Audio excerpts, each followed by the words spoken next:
नमस्कार साथियों, encyclopedia Bharat YouTube channel पर आपका स्वागत है। आपके साथ मैं हूं आनंद राज। साथियों, इस वीडियो सीरीज में 10वीं कक्षा की एनसीईआरटी से जुड़े वस्तुनिष्ठ प्रश्नों का व्याख्या सहित उत्तर सजी हुई रूप में आपके सामने प्रस्तुत करने की हमने कोशिश की है। यदि वीडियो थोड़ा सा भी अच्छी लगती है तो वीडियो को लाइक करें, दोस्तों के साथ शेयर करें तथा चैनल को सब्सक्राइब करना बिल्कुल ना भूलें। तो आइए दोस्तों, शुरू करते हैं।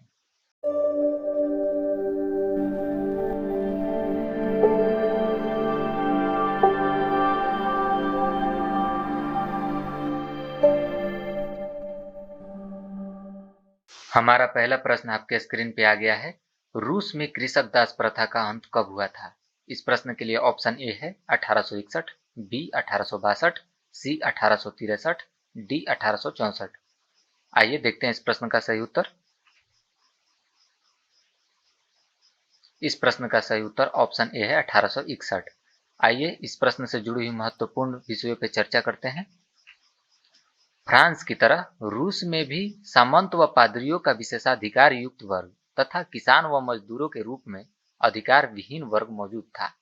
इनके मध्य अत्यंत तनाव व्याप्त देखने को मिलता था।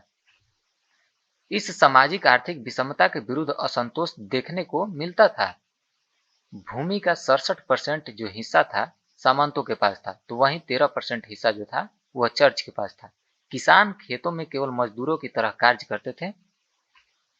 रूस में निरंकुश व दैवीय सिद्धांत पर आधारित शासन था, जिसका संचालन कुलीन वंशानुगत सामंत वर्ग के माध्यम से किया जाता था। नौकरशाही वंशानुगत एवं भ्रष्ट थी तथा जनता का शोषण करने वाली थी। हालांकि वर्ष 1861 में रूस में दास प्रथा का उन्मूलन हो गया, किंतु व्यवहारिक रूप में अभी भी वह वहां पर मौजूद थी। हमारा दूसरा प्रश्न आपके स्क्रीन पे आ गया है। रूस में जार का अर्थ क्या होता था? इसके लिए ऑप्शन ए है पीने का बर्तन, बी पानी रखने का मिट्टी का पात्र, सी रूस का सामंत, डी रूस का सम्राट। इस प्रश्न का सही उत्तर देखते हैं। इस प्रश्न का सही उत्तर है ऑप्शन डी, रूस का सम्राट। इस प्रश्न से जुड़ी हुई महत्वपूर्ण जानकारियों पर चर्चा करते हैं। रूस पर जार की उपाधि के तहत एक केंद्रीय राजा का शासन था, अर्थात रूस के सम्राट को जार कहा जाता था। जार, जिसे जार या जार भी कहा जाता है, 1547 से 1917 तक रूस के सर्वोच्च सम्राट द्वारा धारण की जाने वाली उपाधि थी।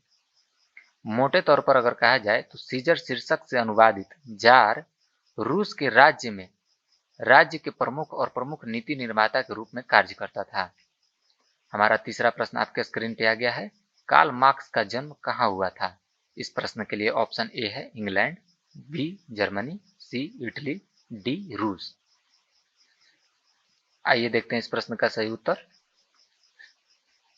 इस प्रश्न का सही उत्तर है ऑप्शन बी, जर्मनी। इस प्रश्न से जुड़ी हुई महत्वपूर्ण जानकारियों पर चर्चा करते हैं। इनका जन्म अर्थात कार्ल मार्क्स का जन्म 5 मई 1818 को जर्मनी के राइन प्रांत के ट्रियर नगर में एक यहूदी परिवार में हुआ था। 1824 में इनके परिवार ने ईसाई धर्म को स्वीकार कर लिया था। कार्ल हेनरिक मार्क्स, जो कि बहुत ही महत्वपूर्ण व्यक्ति थे, इनके बारे में कुछ जानते हैं। जर्मन दार्शनिक थे, अर्थशास्त्री थे, इतिहासकार, राजनीतिक सिद्धांतकार, समाजशास्त्री, पत्रकार, राजनीतिक अर्थव्यवस्था के आलोचक, समाजवादी क्रांतिकारी और वैज्ञानिक समाजवाद के वह प्रणेता भी थे। उनके सबसे प्रसिद्ध शीर्षक जो थी 1848 के पैम्पलेट द कम्युनिस्ट मैनिफेस्टो और 4 खंड दास कैपिटल, जो कि 1867 से 1883 के बीच में प्रकाशित हुई थी। हमारा चौथा प्रश्न आपके स्क्रीन पे आ गया है। साम्यवादी शासन का पहला प्रयोग जो था वो कहाँ हुआ था? इस प्रश्न के लिए ऑप्शन ए है रूस, बी जापान, सी चाइना, डी क्यूबा। देखते हैं इस प्रश्न का सही उत्तर। इस प्रश्न का सही उत्तर ऑप्शन ए है रूस। आइए इस प्रश्न से जुड़ी हुई महत्वपूर्ण जानकारियों पर चर्चा करते हैं। सन 1917 में प्रथम अस्थायी समाजवादी राज्य सोवियत समाजवादी गणराज्य संघ अर्थात रूस की स्थापना हुई थी। साम्यवाद सामाजिक राजनीतिक दर्शन के अंतर्गत एक ऐसी विचारधारा के रूप में वर्णित है जिसमें संरचनात्मक स्तर पर एक समतामूलक वर्गहीन समाज की स्थापना की जाती है। साम्यवाद एक सामाजिक और राजनीतिक विचारधारा है जो एक वर्गहीन समाज बनाने का प्रयास करती है, जिसमें सभी संपत्ति व्यक्तियों के बजाय सामूहिक स्वामित्व में रखा जाता है। हमारा पांचवा प्रश्न आपके स्क्रीन पे आ गया है। यूटोपियन समाजवादी कौन नहीं था? इस प्रश्न के लिए ऑप्शन ए है लुई क्ला, B Saint Simon, C Karl Marx, D Robert Owen. देखते हैं इस प्रश्न का सही उत्तर। इस प्रश्न का सही उत्तर ऑप्शन सी है कार्ल मार्क्स। आइए इस प्रश्न से जुड़ी हुई महत्वपूर्ण जानकारियों पर चर्चा करते हैं तथा यूटोपियन समाजवादी क्या होता है उस पर चर्चा करते हैं। कार्ल मार्क्स के साथी थे एंगिल्स। उन्होंने अपने पूर्व प्रचलित समाजवादी विचारों को कल्पना लोकीय समाजवाद अर्थात यूटोपियन सोशलिज्म का नाम दिया था। इन विचारों का आधार भौतिक और वैज्ञानिक नहीं थी बल्कि नैतिक थी। इनके विचारक ध्येय की प्राप्ति के सुधारवादी साधनों में विश्वास करते थे और भावी समाज की विस्तृत परंतु अवास्तविक कल्पना करते थे। अर्थात कार्ल मार्क्स यूटोपियन समाजवादी तो नहीं थे। कार्ल मार्क्स साम्यवादी समाजवाद के प्रणेता हुआ करते थे। आइए हम अपना अगले प्रश्न की ओर बढ़ते हैं। हमारा छठा प्रश्न आपके स्क्रीन पे आ गया है। वार एंड पीस किसकी रचना है? इस प्रश्न के लिए ऑप्शन ए है कार्ल मार्क्स, बी टॉलस्टॉय, सी दोस्तोवस्की, डी एंजेल्स। देखते हैं इस प्रश्न का सही उत्तर। इस प्रश्न का सही उत्तर ऑप्शन बी है टॉलस्टॉय। आइए इस प्रश्न से जुड़ी हुई महत्वपूर्ण जानकारियों पर चर्चा करते हैं। वार एंड पीस रूसी लेखक लियो टॉलस्टॉय का एक उपन्यास था। युद्ध और शांति, जो कि वार एंड पीस का हिंदी संस्करण है, मोटे तौर पर 1812 में नेपोलियन के रूस पर आक्रमण पर केंद्रित एक उपन्यास है। इस साहित्य में 3 सबसे प्रमुख पात्रों का अनुसरण किया गया है। उसका पहले का नाम है पियरे बेजुखो, दूसरा प्रिंस आंद्रेई बोलंस्की तथा नताशा रोस्तोवा के बारे में इसमें लिखा गया है। इसमें से पहले हैं पियरे बेजुखो। वह एक गिनती का नाजायज बेटा होते हैं जो अपने विरासत के लिए लड़ रहे थे और आध्यात्मिक पूर्ति के लिए तरस रहे थे। दूसरा प्रिंस आंद्रेई बोलंस्की, जो नेपोलियन के खिलाफ युद्ध में लड़ने के लिए अपने परिवार को पीछे छोड़ देते हैं। और तीसरे पात्र को नताशा रोस्तोवा हैं, जो एक रईस की खूबसूरत युवा बेटी हैं, जो दोनों जो पुरुष हैं उनको आकर्षित करती थी। हमारा सातवां प्रश्न है बोल्शेविक क्रांति कब हुई थी? इस प्रश्न के लिए ऑप्शन ए है फरवरी 1917, बी नवंबर 1917, सी अप्रैल 1917 तथा डी 1905। देखते हैं इस प्रश्न का सही उत्तर। इस प्रश्न का सही उत्तर है ऑप्शन बी नवंबर 1917। आइए इस प्रश्न से जुड़ी हुई महत्वपूर्ण जानकारियों पर चर्चा करते हैं। रूस में सन 1917 में हुई क्रांति को बोल्शेविक क्रांति या बोल्शेविक रेवोल्यूशन के नाम से जाना जाता है। यह क्रांति विश्व इतिहास की सबसे महत्वपूर्ण घटना है। इस क्रांति के परिणाम स्वरूप रूस में जार निकोलस द्वितीय के स्वेच्छाचारी शासन का अंत हो जाता है तथा रूसी सोवियत संघ यूएसएसआर समाजवादी गणराज्य की स्थापना होती है। हमारा आठवां प्रश्न आपके स्क्रीन पे आ गया है। लाल सेना का गठन किसने किया था?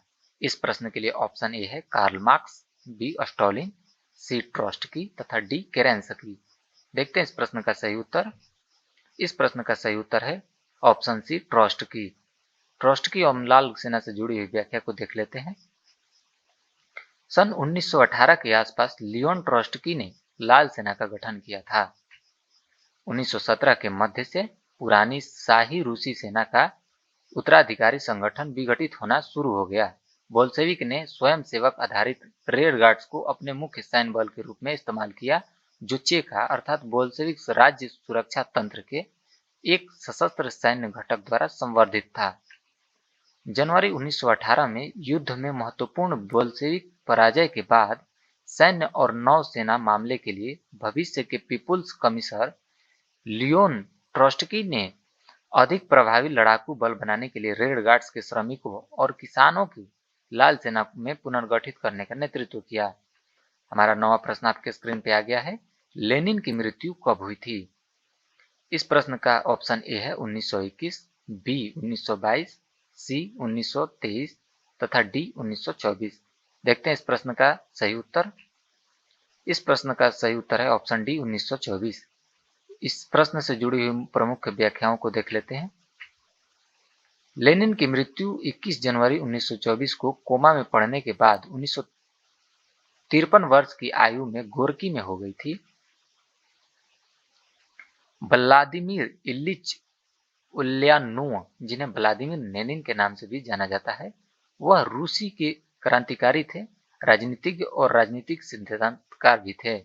उन्होंने 1917 से 1924 तक सोवियत रूस और 1922 से 1924 तक सोवियत संघ की सरकार के संस्थापक प्रमुख के कार्य किया था। हमारा 10वां और आखिरी प्रश्न आपके स्क्रीन पे आ गया है।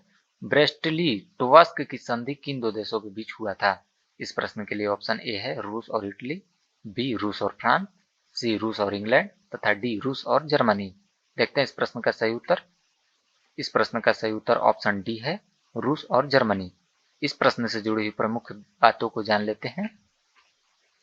अक्टूबर क्रांति के बाद एक और सैन्य हार के बाद रूसियों को ब्रेस्ट-लिटोव्स्क की संधि के माध्यम से केंद्रीय शक्तियों के साथ समझौता करना पड़ा, जिससे जर्मनी को एक महत्वपूर्ण जीत मिली और परिणाम स्वरूप रूस युद्ध से बाहर हो गया और मित्र देशों के साथ संबंध तोड़ दिया। जर्मनी के साथ रूस की शांति संधि जो थी, जिसने जर्मनी को भूमि और जनसंख्या का एक बड़ा हिस्सा दिया। इस कारण रूसी महायुद्ध की बजाय अपनी क्रांति पर अधिक ध्यान केंद्रित कर पाए। ब्रेस्ट-लिटोव्स्क की संधि से सबसे अधिक लाभ जो हुआ था, केंद्रीय शक्तियों को हुआ था, विशेषकर जर्मनी को हुआ था। तो यहीं हम लोग अब समाप्त करते हैं।